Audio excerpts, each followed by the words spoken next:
आपका स्वागत है बैंक फॉर सक्सेस के इस यूट्यूब चैनल पर। और मैं आपका दोस्त ब्रजेश आज एक नया टॉपिक लेकर आया हूँ। एक नए एग्जाम के बारे में चर्चा करेंगे। दोस्तों, नबार्ड ग्रेड बी के आज बारे में चर्चा करेंगे। नबार्ड की ग्रेड बी के ऑफिसर के लिए जो है वैकेंसी आती है हर साल। ये वैकेंसी अप्रैल के लगभग में आ जाती है। तो इसके एग्जाम के प्रिपरेशन की बात करेंगे आज।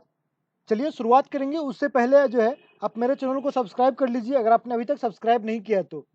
ओके, चलिए शुरुआत करते हैं। एग्जाम के पैटर्न की बात कर लेते हैं एक बार। यहाँ पर जो आपसे तीन टाइप में एग्जाम होता है। पहला एग्जाम होता है prelim exam, online objective test होता है। ये मेंस एग्जाम होता है। यहाँ भी ऑनलाइन ऑब्जेक्टिव और ऑनलाइन डिस्क्रिप्टिव टेस्ट होता है। ओके, चूंकि ये एक तरह से ऑफिसर लेवल का है और हायर ऑफिसर लेवल है। नबार्ड जो एक तरह से रेगुलेटरी बॉडी है, इंडिया में जितने भी एग्रीकल्चर प्रोजेक्ट है, जो एग्रीकल्चर प्रोजेक्ट चल रहे हैं गवर्नमेंट के, उसका सारा का सारा रेगुलेटरी बॉडी जो है वो नबार्ड है। रूरल बैंक का जो है हेड जो है एक तरह से नबार्ड है। तो एक तरह से आप क्या कह सकते हो, जिस तरह से आरबीआई के ऑफिसर के लिए वैकेंसी आती है वहां भी उस तरह जिस तरह का एग्जाम होता है, सेम यहाँ पर नबार्ड के ग्रेड बी का ऑफिसर का एग्जाम होता है। तो यहाँ पर मेन एग्जाम में आपको ऑनलाइन ऑब्जेक्टिव टेस्ट होगा और ऑनलाइन डिस्क्रिप्टिव टेस्ट भी होगा। और उसके बाद फेज 3 जो है वो इंटरव्यू होगा, आपसे पर्सनल इंटरव्यू कंडक्ट किया जाएगा। चलिए एलिजिबिलिटी की बात कर लेते हैं। यहाँ पर जो एलिजिबल होने के लिए आपको ग्रेड बी ऑफिसर के लिए जो है ये 21 साल कर दिया गया। अब जो है 21 साल से लेकर 35 साल के सभी लोग एलिजिबल हैं इस जॉब के लिए, नबार्ड की ग्रेड बी ऑफिसर के लिए। ओके, अगर आप देखो तो एजुकेशनल क्वालिफिकेशन की बात करें तो एजुकेशनल क्वालिफिकेशन जो है वो बैचलर डिग्री है विथ 60% मार्क्स, और मास्टर डिग्री विथ 55% मार्क्स, और डॉक्टरेट विथ 50% मार्क्स। ओके, अगर आपके पास ग्रेजुएशन है, बैचलर डिग्री है, आपको 60% मिनिमम होना चाहिए। मास्टर डिग्री है 55%, और अगर डॉक्टरेट डिग्री है तो 50% आपके रिक्वायरमेंट है एजुकेशनल क्वालिफिकेशन की। अगर आप एसेंशियल एक्सपीरियंस की बात करें ग्रेड बी के लिए तो हटा दिया गया है। अगर पिछले साल के रिक्रूटमेंट की बात करें तो शुरुआत में जब पहली बार जब रिक्रूटमेंट आई थी तो उस टाइम पर ग्रेड बी ऑफिसर के लिए जो है वहाँ पर एक्सपीरियंस की बात की गई थी। लेकिन बाद में कुछ हंगामा हुआ तो उन्होंने जो है एक्सपीरियंस को हटाकर normal experience without experience level exam कर दिया गया। ओके, मतलब अब जो है कोई भी एक्सपीरियंस रिक्वायर्ड नहीं है ग्रेड बी ऑफिसर के एग्जाम के लिए।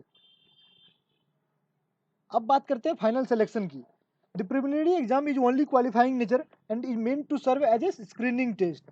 जो प्रीलिम एग्जाम है वो हर एग्जाम की तरह, हर जितने भी बैंक के एग्जाम है उसकी तरह ये जो है बस क्वालिफाइंग नेचर है। इसका जो है बस आपको स्क्रीनिंग टेस्ट है मेंस एग्जाम में जाने के लिए। ओके, लास्ट लाइन क्या लिखा हुआ है, candidates who qualify and rank sufficiently high as decided by NABARD shall be called for appearing in main exam. मतलब आपको प्रीलिम एग्जाम में अच्छा स्कोर करना है, हाई स्कोर करना है, तभी जो है आप मेंस एग्जाम के लिए एलिजिबल होते हैं, तभी आपको नबार्ड जो है मेंस एग्जाम के लिए कॉल करेगी। Okay, the final selection and ranking of the applicants for the post of assistant grade A in RDBS and manager in grade B RDBS will be based on their performance in phase 2 main exam and interview taken together। मतलब आपको grade A, यहाँ पर दो exam होते हैं, grade A officer के लिए भी एग्जाम होता है और ग्रेड बी ऑफिसर के लिए भी एग्जाम होता है। दोस्तों, ग्रेड ए ऑफिसर के लिए पूरा का पूरा एक्सपीरियंस रिक्वायर्ड होता है और ग्रेड बी ऑफिसर के लिए एक्सपीरियंस रिक्वायर्ड नहीं होता है।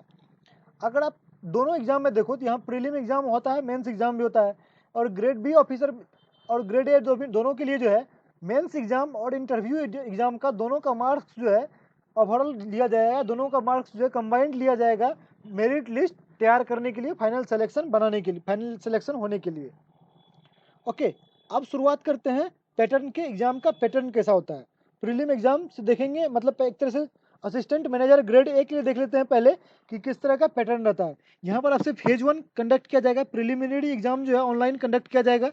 उसमें आपको 200 मार्क्स के जो है एमसीक्यू होंगे, मल्टीपल चॉइस क्वेश्चंस होंगे, और आपको टोटल 2 घंटे का टाइम मिलेगा। नॉर्मली जो आईबीपीएस, जो पहले अगर आईबीपीएस पीओ का सिलेबस देखो, जो मेंस का आईबीपीएस पीओ का सिलेबस होता था, वही यहाँ पर जो है प्रीलिम का सिलेबस होता है। डायरेक्ट आप कंपेयर कर सकते हो, जो पहले आईबीपीएस पीओ का सिलेबस होता था, 2 घंटे वाला सिलेबस होता था, वो सिलेबस 2015 का अगर सिलेबस देखे तो जो 2015 का आईबीपीएस पीओ का सिलेबस होता था, सेम सिलेबस जो है यहाँ पर होता है प्रीलिम एग्जाम के लिए।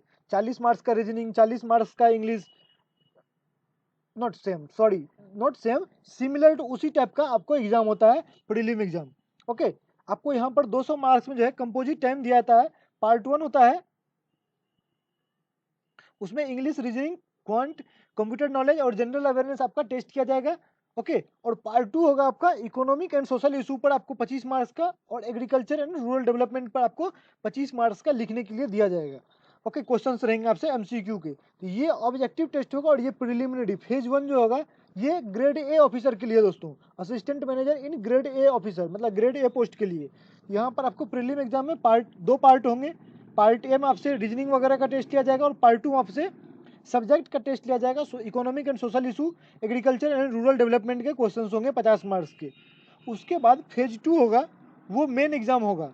Main exam will consist of 1 paper.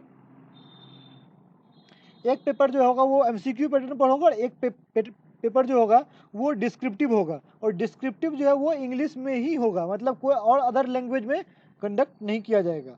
Okay, तो फेज 2 का पेपर 1 जो होगा वो राइटिंग स्किल्स होगी। Writing skills online through keyboard, मतलब जो जनरल डिस्क्रिप्टिव पेपर जो है वो पेपर 1 कहलाएगा। पेपर 1 में वही ले लिया जाएगा आपसे। पेपर 1 में जो है आपसे डिस्क्रिप्टिव पेपर होगा जनरल इंग्लिश का, वो इंग्लिश में ही कंडक्ट किया जाएगा, और वो 1.5 घंटे का होगा आपसे, और 100 मार्क्स उसमें होगा। उसमें आपको जो है पूरा का पूरा आपसे ऐसे राइटिंग, लेटर राइटिंग वगैरह, प्रिसाइज राइटिंग वगैरह आपसे पूछे जाएंगे, रिपोर्ट राइटिंग वगैरह, पैराग्राफ राइटिंग, ये सारी चीज़ें आपसे पूछी जाएगी। 100 मार्क्स के लिए आपको लिखने के लिए दिया जाएगा। उसके बाद पेपर 2 जो होगा ये एमसीक्यू बेस्ड होगा मेंस एग्जाम में, और ये होगा आपके इकोनॉमिक एंड सोशल इशू और एग्रीकल्चर एंड रूरल डेवलपमेंट के बारे में। यहाँ पर आपको फिर से 1.5 घंटे का टाइम मिलेगा, और यहाँ पर 100 मार्क्स का पेपर होगा ये। और ये मेंस एग्जाम ही आपका मेरिट लिस्ट बनाएगा। और इसके बाद आपका तीसरा होगा पार्ट 3, फेज 3 एग्जाम का होगा, वो होगा इंटरव्यू। ओके, अब आपको ग्रेड ए ऑफिसर का पूरा पैटर्न समझ में आ गया होगा। अब एक बार ग्रेड बी ऑफिसर की बात कर लेते हैं। ग्रेड बी ऑफिसर में दोस्तों, इसमें प्रीलिम एग्जाम में एक ही पार्ट कंडक्ट किया जाएगा, यहाँ पर पार्ट 2 नहीं होगा। ओके, दोनों में डिफरेंस है। ग्रेड ए ऑफिसर में पार्ट 1 पार्ट 2 भी है प्रीलिम एग्जाम में, लेकिन यहाँ पर पार्ट 1 ही है। यहाँ पर पूरा का पूरा सिलेबस जो है ये एक तरह से बैंक एग्जाम का जो नॉर्मल मेंस एग्जाम का सिलेबस होता है उस तरह से आपसे पूछा जाएगा। सेम टॉपिक्स होगी, reasoning, quant, English, general awareness और कंप्यूटर अवेयरनेस। ओके, 40-40 आपसे, 40 रीजनिंग के, 40 इंग्लिश के, 30 क्वांटिटेटिव एप्टीट्यूड से, 20 मार्क्स जनरल अवेयरनेस, और 20 मार्क्स जो है आपसे कंप्यूटर नॉलेज से पूछे जाएंगे। ओके, तो टोटल आपको हो जाता है 30 20 50 20 70,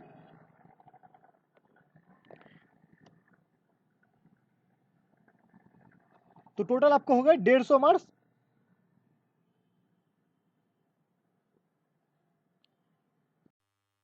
बी ऑफिसर की बात करें तो यहाँ पर जो है फेज 1 होगा प्रीलिम एग्जाम, यहाँ पर भी आपको सेम होगा।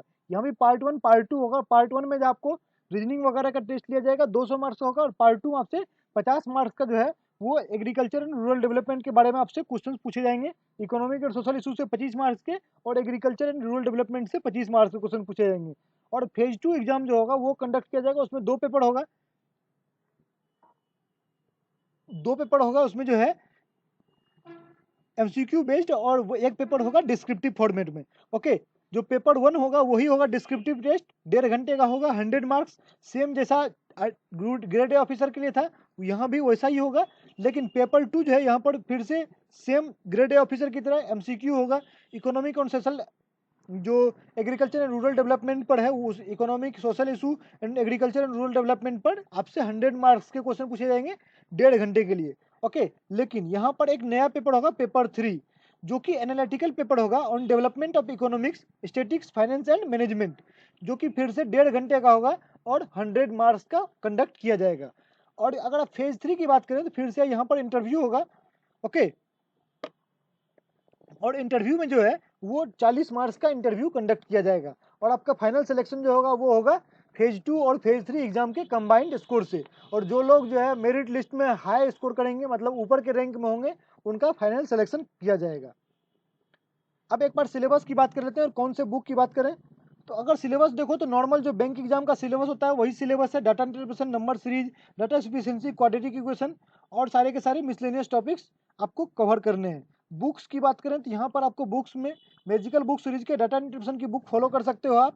उसके बाद क्वांटिटी एप्टीट्यूड के आप क्वांटम, चूंकि ऑफिसर लेवल एग्जाम है तो ये सर्वेश राणा का बुक आप फॉलो कर सकते हो। अगर रीजनिंग की बात करें तो यहाँ पर रीजनिंग में सेम सिलेबस रहेगा, sitting arrangement, syllogism, input output, coding decoding, alphanumeric series, ranking, direction, alphabet test, data sufficiency, coded inequality, puzzle, logical reasoning, इसके क्वेश्चंस आपसे पूछे जाएंगे। और चूंकि यहाँ पर जो है ज़्यादा क्वेश्चंस हैं, रीजनिंग से 30 क्वेश्चन 40 क्वेश्चन के लगभग है, तो यहाँ पर ज़्यादा से ज़्यादा आपको प्रिपरेशन करने की जरूरत है, ज़्यादा इस पर ध्यान देने की जरूरत है। और इसके लिए आप बुक जो है आर.एस. अग्रवाल की बुक, के कुंदन के पजल की बुक और M.K. पांडे की एनालिटिकल की बुक फॉलो कर सकते हो आप इस सेक्शन के लिए। अगर इंग्लिश लैंग्वेज की बात करें तो यहाँ पर नए पुराने दोनों टॉपिक्स पूछे जा सकते हैं आपको। Reading comprehension, cloze test, fill in the blanks, error spotting, sentence correction, para jumble, paragraph completion, compound sentence, word usage, ये सारे के सारे टॉपिक्स जो है आपको कवर करने हैं। और बुक्स की बात करें तो बुक्स जो है यहाँ पर आपको ये तीनों बुक, चारों बुक जो है आप फॉलो कर सकते हैं। चूंकि ये पीओ लेवल का एग्जाम है और जनरली इसे पीओ लेवल के क्वेश्चन ही पूछे जा रहे हैं। जो प्रीलिम एग्जाम है, जो पार्ट 1 है, प्रीलिम एग्जाम का पार्ट 1 जो है, उसमें इसी तरह के क्वेश्चंस पूछे जा रहे हैं। तो आप जो है इसको फॉलो कर सकते हैं, इस तरह के पैटर्न आप फॉलो कर सकते हैं, इस तरह के बुक्स जो है पीओ लेवल के बुक आप फॉलो कर सकते हो।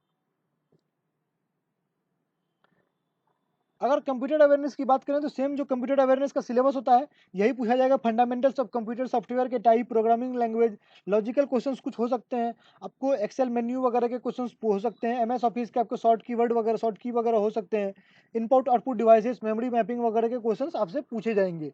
ओके, तो ये कंप्यूटर अवेयरनेस का सिलेबस रहेगा आपके लिए वहाँ पर। उसके बाद करंट अफेयर्स वगैरह की बात कर लें, जनरल अवेयरनेस की, तो यहाँ पर आपको ज़्यादा क्वेश्चंस बैंकिंग अवेयरनेस से नहीं पूछा जाना चाहिए और स्टैटिक अवेयरनेस पर भी कम ध्यान देना चाहिए। ज़्यादा ज़्यादा क्वेश्चन जो है वो करंट अफेयर्स से ज़्यादा पूछा जाएगा, लेकिन आपको प्रिपेयर्ड रहना है। लेकिन ज़्यादा फोकस कीजिए करंट अफेयर्स पर। तो करंट अफेयर्स आपको नेशनल, इंटरनेशनल, सबमिट्स वगैरह सारे के सारे चीज़, बिजनेस करंट अफेयर्स देख लेने हैं आपको, साइंस हो गए, डेथ्स हो गए, उसके बाद अपॉइंटमेंट्स हो गए, उसके बाद स्टेट वाइज करंट अफेयर्स वगैरह सारा कुछ आपको कवर कर लेना है। उसके बाद आप बात करें तो फेज 3 जो है, और दोस्तों जो इकोनॉमिक जो है, इकोनॉमिक डेवलपमेंट और एग्रीकल्चर डेवलपमेंट वाले सिलेबस हैं, उसका मैं पीडीएफ जो है नीचे एक तरह से जो नाबार्ड के द्वारा जो जारी किया था रिक्रूटमेंट के टाइम पर पीडीएफ, वो पीडीएफ में नीचे जो है लिंक दे दूंगा, वहाँ से आप डाउनलोड कर लीजिएगा। क्योंकि वो एक तरह से पूरा का पूरा डिटेल सिलेबस है, तो वो उसको डिस्कस करना जो है बहुत ज़्यादा टाइम कंज्यूमिंग हो जाएगा। और वो वहाँ पर जो रेफरेंस भी दिया हुआ है कि कौन सा बुक आपको फॉलो करना है और आपको डेप्थ में वो फॉलो करना है, क्योंकि यहाँ पर जब एक तरह से पेपर जो है अच्छे लेवल का पेपर कंडक्ट किया जाता है। तो आप उस रेफरेंस को फॉलो कीजिए, आप उसका सिलेबस जो है मैं नीचे पोस्ट कर दूंगा। अगर आप फेज 3 की बात करें तो यहाँ पर इंटरव्यू होगा और जो फाइनल सिलेक्शन होगा वो फेज 2 और फेज 3। जो अगर आप फेज 2 में अच्छा स्कोर करते हो, मतलब ऊपर के लेवल में स्कोर करते हो, तभी आपको फेज 3 में इंटरव्यू के लिए बुलाया जाता है। फिर फेज 2 और फेज 3 में जब आप अच्छा स्कोर करते हो तो आपका मेरिट लिस्ट में नाम आता है। तो इस तरह से आपका सिलेक्शन डिपेंड करता है फेज 2 और फेज 3 पर। तो दोस्तों इस वीडियो में मैंने आपको पूरा का पूरा प्रीलिम एग्जाम, मेंस एग्जाम और इंटरव्यू के बारे में सारा कुछ बता दिया कि किस तरह से ये एग्जाम कंडक्ट किया जाता है, कैसा पैटर्न होता है इसका। अब जो है आप पर डिपेंडेंट है कि आप कितना अच्छा प्रिपरेशन करते हो, किस तरह से इस एग्जाम को लेते हो। और सारी चीज़ें अगर आपने फेवरेबल आपके रही, मतलब सारा कुछ आपने अच्छे से प्रिपेयर किया, तो आपका सिलेक्शन इस एग्जाम में डेफिनेटली हो जाएगा। चलिए दोस्तों, इस वीडियो को देखने के लिए बहुत बहुत धन्यवाद। और अगर आपको ये वीडियो पसंद आया है तो अपने दोस्तों के साथ जरूर शेयर कीजिएगा। ओके, और अगर अपने चैनल को सब्सक्राइब नहीं किया है तो आप चैनल को सब्सक्राइब कर लीजिए। चलिए, धन्यवाद।